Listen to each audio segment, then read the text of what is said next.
কথার পিঠে কথা, মানুষ চেনা কথোপকথনে। নীরবতার বরফ ভেঙে তাই কথা বলা জরুরি। মানুষের জন্য, মনের মানুষের জন্য, মানুষের মনের জন্য কথা বলার গুরুত্ব নিয়ে সুজিত সরকারের ছবি আই ওয়ান্ট টু টক ছবির স্ক্রিনিংয়ে কলকাতায় পরিচালক আমাদের সঙ্গে ভাগ করে নিলেন নানান কথা, ছবি ও ছবির বাইরের কথাও। আজকে আমি যার সঙ্গে কথা বলবো তিনি এক অদ্ভুত পরিচালক।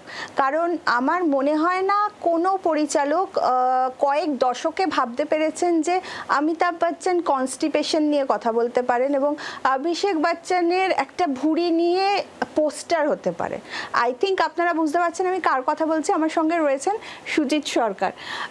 দাদা, যেটা আমি বললাম যে এইটাই কি তুমি খুব মজা পাও যে একজন স্টারকে এনে একদম নর্মাল একটা ক্যারেক্টার আর স্টাররা নরমালি আমরা ওদের তুলে রেখেছি ওইখানটা। আমি যখন চোখে দেখি ওদেরকে নরমালি দেখি, তো ও যখন এরকম শটটা দিত, মানে অভিষেক ভুঁড়ি বেরিয়ে আছে এই করতে, আমি ওকে কি জড়িয়ে ধরতো, না তোর ভুঁড়ি নিয়ে জড়িয়ে ধরবো আমি। হ্যাঁ, আমি খুব মজা লাগতো ওকে জড়িয়ে ধরতে। তো বলতে হ্যাঁ দাদা জড়িয়ে ধরো তুমি আমাকে।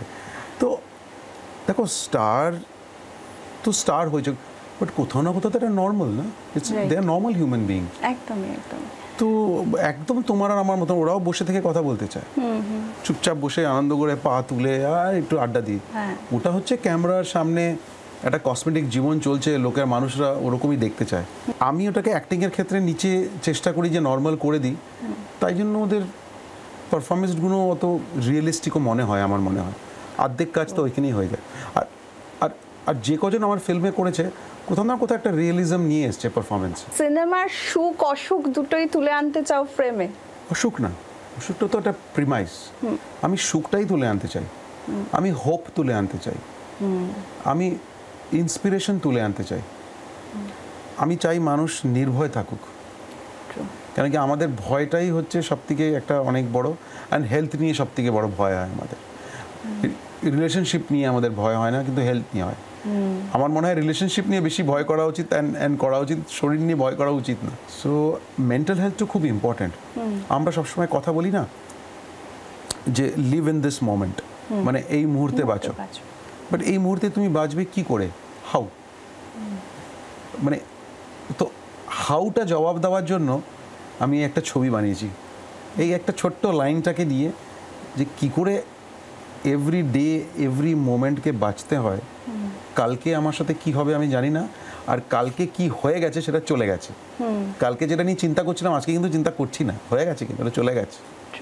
তো এই কনসেপ্টটাকে নিয়ে আমি এই ছবিটা বানিয়েছি। কিন্তু এই সময় যে টাইপের হিন্দি ছবি বা যে সময় উচ্চকিত ছবি আমি বলবো যে আলফা মেলকে হিরোশিপ করা মানে চলছে একটা সময়, এটা কি সিনেমাকে এবং অল ওভার সোসাইটিকে খুব এফেক্ট ফেলছে না? নিশ্চয়ই ফেলছে, ভুল ফেলছে। কিন্তু ওর মাঝখানে আমি এরকমও ছবি আছে যেটা ফেলছে না। সো আমাদের আলফা মেলকে তো আমাদের সোসাইটিটাই নষ্ট করেছে না। ওই ছবি দেখতে যাবে, ওই ছবিটাই করবে।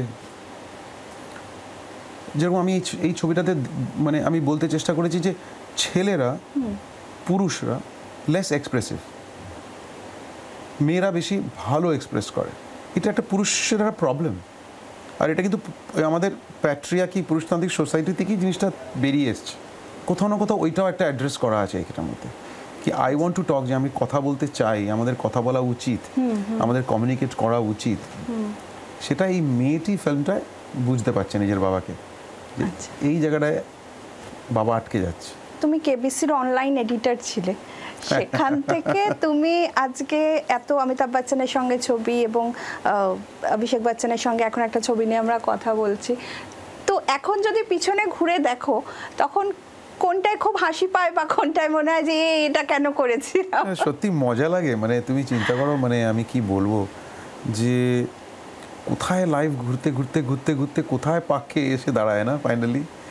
আমি সেই কেবিসিতে যেখানে আমি পিছনে অ্যাসিস্ট্যান্ট করতাম, সেখানে এসে ওনার সামনে দাঁড়িয়ে এসে ওনার সাথে কথা বলছি। মানে কি এটা অদ্ভুত না? হাসি তো পাই, এটা কিন্তু খুব ইন্সপিরেশনাল। মানে আমি যখন ওটা শুনছিলাম তখন মনে হচ্ছিল যে this is also like a film. আমি লিটারালি আমি এখনও বিশ্বাস করতে পারি না যে এটার জন্য আমি ব্লেসিংস বলবো, ব্লেসড বলবো একদম। মানে আমি thankful that but of course your dedication your work সেটা সবাই করে ডেডিকেট, সবার জন্যই কোথাও না কোথাও একটা জায়গা দাঁড়িয়ে আছে।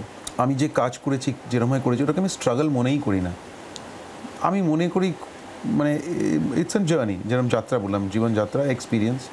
পেয়েছি যেটা তাতেও খুশি, যেটা পাইনি আই এম হ্যাপি।